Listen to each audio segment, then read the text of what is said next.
Tomorrow will be massive for stocks. I mean, this could really propel the small cap sector, the IWM, if you will, up maybe 4 to 5% tomorrow if we get some good news. Tom Lee and Fundstrat believe the S&P 500 will rally over 4% in the month of June, and tomorrow's data is critical to achieving that. Data that came out this morning that was good news for markets. Not to mention Nvidia falling about 1% today did allow the markets to breathe a little bit and to see some capital go into other areas of the markets and not just Nvidia, and I'll talk about that as well. Not to mention, we will obviously go over what happened with Tesla stock today. Tesla was up over 2%, had a very good day, and there was good news, in which I mentioned in the last video. So first and foremost, hit the like button and subscribe to the channel if you have not done so already. It's free 99, but more importantly, let's get into 5 reasons the stock market is headed for a 4% gain in June, according to Fundstrat.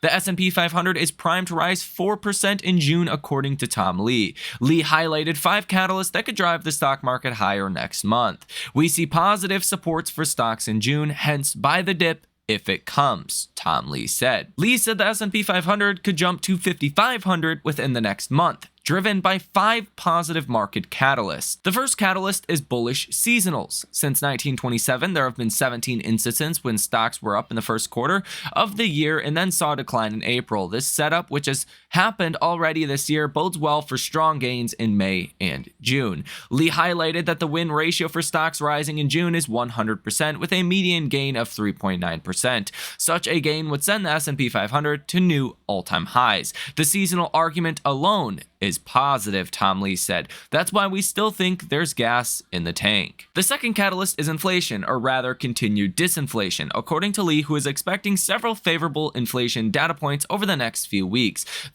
That starts with Friday's release of April core PCE, followed by the release of May CPI on June 12th. A continued decline in used car prices, a surge in new car inventories, and declining trends in owners' equivalent rents all give Lee confidence that inflation should continue to move lower. If that does happen, the likelihood of rate cuts should rise in the second half of this year. Tom Lee said, I think the odds of the number of Fed cuts by the end of this year is actually going to start creeping up. The market currently expects just 1 interest rate cut in 2024, and if more cuts begin to get priced into the markets, that should act as a tailwind for stocks. But keep in mind, it's important why you're going to get rate cuts more than if we're going to get rate cuts or not. If we're going to get rate cuts because the economy is going down the toilets, doesn't matter if we're going to get rate cuts. That's still bad news for stocks. Now, if we get rate cuts because the economy is holding up and inflation is falling, well, that is good news for stocks. The third catalyst, according to Tom Lee, is that investors have a low utilization of leverage, which suggests the type of euphoria often seen at market peaks is nowhere to be found. Lee highlighted that New York Stock Exchange margin debt of $775.5 billion is still 17% below its 2021 peak of $936 billion. Fourth catalyst to push stocks higher in June is the record $6 trillion sitting in cash on the sidelines, but Nvidia's blowout earnings results last week could jolt investors to finally put that cash to work and buy stocks, according to Lee. Finally, the fifth catalyst that should push stocks higher in June is solid corporate earnings results, which show that profits continue to rise. He said, quote, earnings season shows the fundamental story of the economy is intact, and I think AI is getting stronger. With 97% of S&P 500 companies having reported first quarter earnings per share have beaten consensus estimates by 3%, and while the earnings gains were led by Magnificent 7 stocks, the other 493 stocks in the S&P 500 delivered solid results, according to data from Bank of America. Moreover, despite concerns around high expectations for Q2 earnings estimates for the remainder of 2024, slightly rose quarter to date, Bank of America said in a note on Tuesday. Now, something I've talked about a couple of times here on this channel ever since Nvidia really beat on earnings was Nvidia has been sucking the liquidity out of our markets until we get an external source that starts adding liquidity again, whether it's the Fed or it's the money, $6 trillion on the sidelines coming back into stocks. If you see a single stock like Nvidia that drives hundreds of billions of dollars in market cap gains in a single day, that money's coming from other areas of the markets. And there's just not enough money to continue to support that kind of rally. And it makes it even worse that AI is the new craze. And, well, if you're a hedge fund manager and you don't own Nvidia, then you have some problems, right? At least before, Nvidia's quarter earnings. Now everyone had to get reallocated to Nvidia. If you weren't in Nvidia before, I'm sure you are now. So the mentality has been sell these other stocks that aren't doing anything because Nvidia is rallying. And whether Nvidia rallies or not, our clients want to own Nvidia. So you almost have to own Nvidia if you are an institutional investor. Now that you are seeing Nvidia actually falling about 1%, that frees up a lot of money to go into other areas of the markets. And I think that's probably the biggest reason why small cap stocks are actually doing well today. And it's not just small cap stocks, other stocks like a Tesla also doing very well. We did have some data that came out today that kind of sweetened the deal, if you will, for buying small caps, interest rate sensitive names like a Tesla. You had GDP growth rate quarter over quarter second estimate for Q1 that came in line with expectations of 1.3%. Last quarter GDP was 3.4% and the consensus was around 1.6% is the number we would come in as.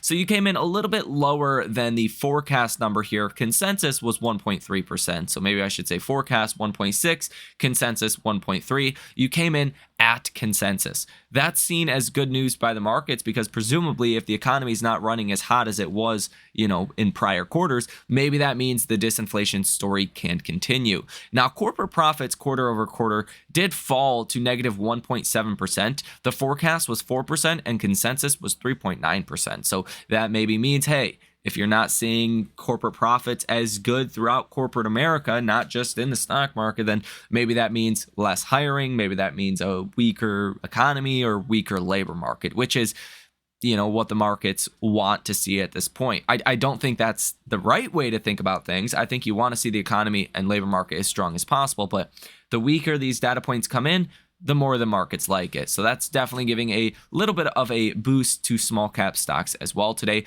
And you did have initial jobless claims. It came in about 1,000 higher than estimates. Estimates were 218,000. You came in at 219,000. Pending home sales month over month also came in at negative 7.7%. You were expecting negative 1%, so that was a downside surprise there. And pending home sales year over year came in at negative 7.4%. The estimate was positive 0.5%. So some disappointing real estate data did probably help boost the markets as well today. Now, you do have some earnings today and after hours as well. Maybe by the time you guys are watching this video, these earnings are already out. You have Costco, Dell, Zscaler, Marvell, MongoDB, Ulta Beauty, Centennial One, NetApp, Viva. I think Dell has also taken quite a bit of money out of our markets or just random stocks as well, your small mid-cap stocks.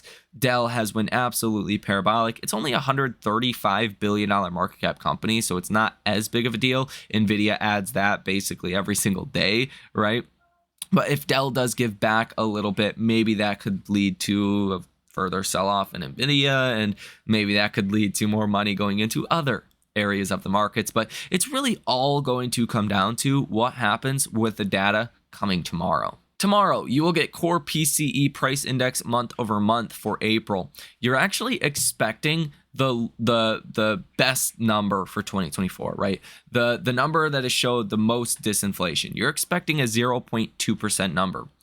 Last month, you were at 0.3%. Now, it does matter where you actually come in because we see whole numbers here, but the number itself is not a whole number. It's down to the actual decimal point. So if you come in at 1.5 or 0.15, 0.15, then you'll get rounded up to 0.2. That's a really good 0.2 though. It's going to read 0.2, but it's really like halfway between 0.2 and 0.1. But there is the rounding effect. Now, if you come in at 2.4, then you're going to get, rounded down to 2, but it's not going to be as great. Preferably, you want to see like a 0.15, 0.16, 0.17. You want to see something under 0.2 itself, right? And if that happens, then I would expect a 4 or 5% rally in small caps could make sense. And I think the odds of a cut coming July 31st will dramatically start to rise as well. You are also going to get personal income month over month, expecting that as 0.3%. Last month, you came in at 0.5%. And if people are making less money, presumably that's less wage inflation and less chance for a wage price spiral. That's kind of how the markets are going to look at it. And then personal spending month over month, another very important number. Last month you came in at 0.8%. You are expecting 0.4% for tomorrow. Again, less spending, less inflation, seen as a positive for bringing down inflation. And then and all of that data comes out at 8:30 in the morning tomorrow, Eastern Standard Time. And then at 9:45 in the morning, you will get the Chicago PMI that will come out. We're expecting 39. Last month was 37.9, and a weak number there would be welcomed for markets as well. And that's pretty much it throughout the day. You do get some oil rig data that can move oil markets. Not expecting that will be really a catalyst at all. And then you have Fed Bostic that speaks at 6:15 p.m. tomorrow. And usually those after hours Fed speakers don't do much. They don't move the markets at all, but they can. The percent of stocks above their 50-day moving average today is up to 47.76%. This is a rise of 14%. You actually have 6% of all stocks out there on the markets today breaking above that 50-day moving average. This is one of those days where 90+% of stocks are in the green today. So that looks pretty dang good heading into PCE. Then again, the last week or so has been super negative for your average stock, for your small and mid cap stock. So I don't think it tells you too much, but you are really green heading into a big data report tomorrow. I would say that is good news. And I do think if PCE comes in on the low side of 0.2%, that could lead to a 4 to 5% rally in small caps and maybe a 1% rally in S&P and NASDAQ. I think they're better priced for a low PCE number coming out. But this could really mark a rally for the rest of the summer. So I really think interest rate sensitive stocks and small caps will be the one to benefit the most from a weaker than expected PCE report. Now, if the trend continues with Nvidia selling off, that could also be directly positive to Tesla. Tesla is not a small cap stock, okay? So when you hear me reference Tesla in terms of small caps, I'm referencing the interest rate sensitivity, and I'm referencing the economic sensitivity of, automakers. They do terrible during a recession, right? Same is true with small cap stocks, and automakers get hurt unproportionately due to interest rates, specifically a Tesla that sells direct to consumer, and they don't sell basically wholesale to dealerships, right? So Tesla specifically kind of like a small cap stock in that sense, but it's not a small cap. So what's happened over the past really 12 months now, but even more so in the last couple of months, is when Nvidia goes up $200 billion in market cap in a single day, you're not seeing inflows to our markets to support that, right? It's just factual. You're not seeing $200 billion going into stocks on a day Nvidia's up, $200+ billion in market cap. It's just not happening. So what's happening right now is Tesla is a high market cap name that everyone's kind of unsure of. Some are bearish, some are really bullish. What happens when Nvidia rises, people are like, hey, I can always get back into Tesla stock at some other point in time. But right now, I should probably sell Tesla and just go into Nvidia. That's kind of the narrative that is out there. And that narrative is damaging to Tesla stock because investors, they go out and they sell Tesla and they buy other stocks, right?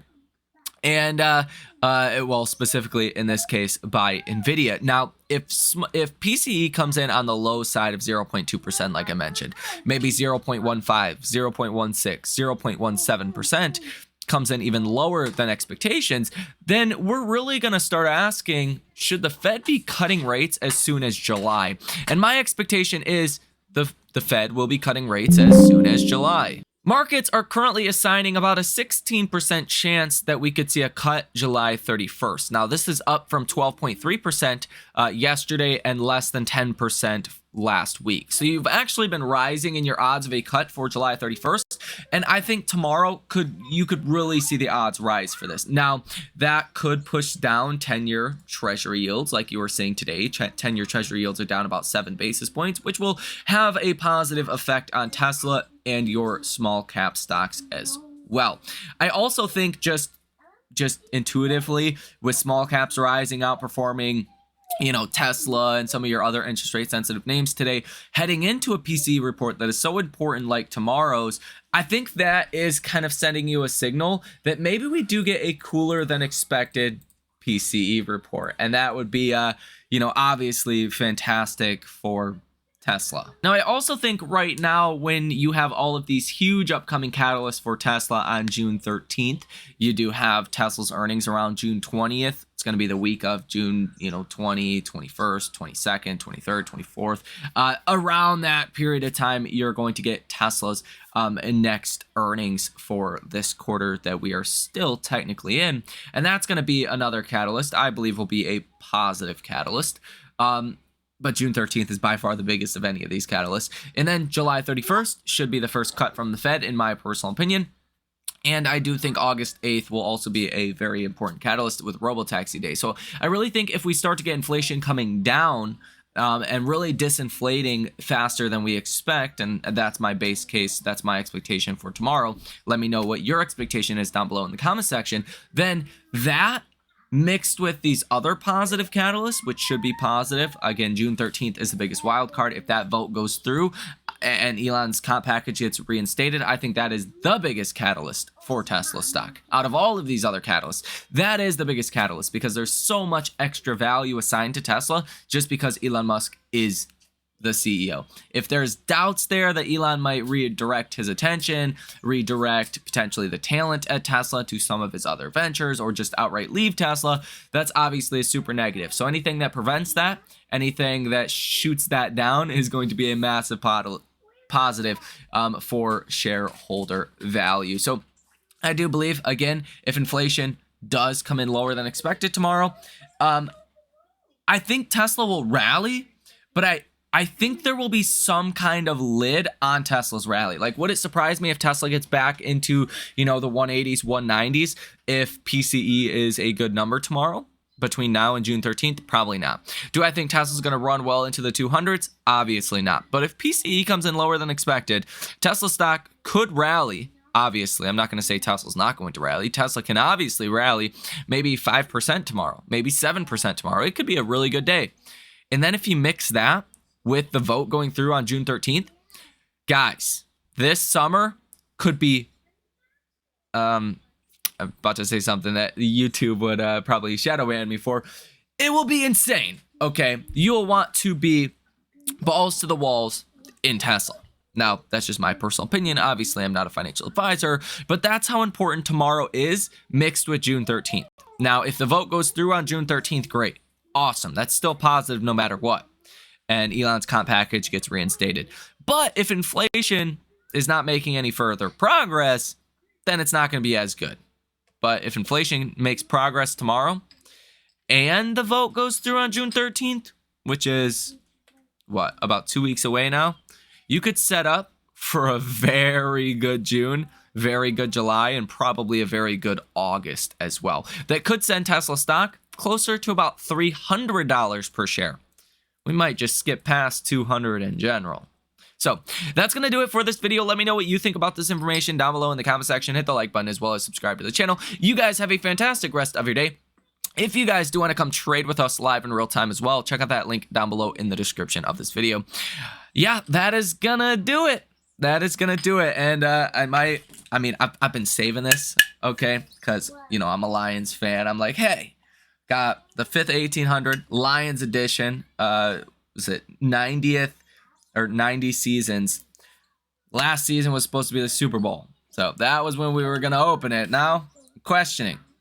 Might open it if the vote goes through on June 13th to take a shot with Elon, because he's going to on June 13th. But topic for another video. You guys have a great rest of your day, and I will see you in the next one.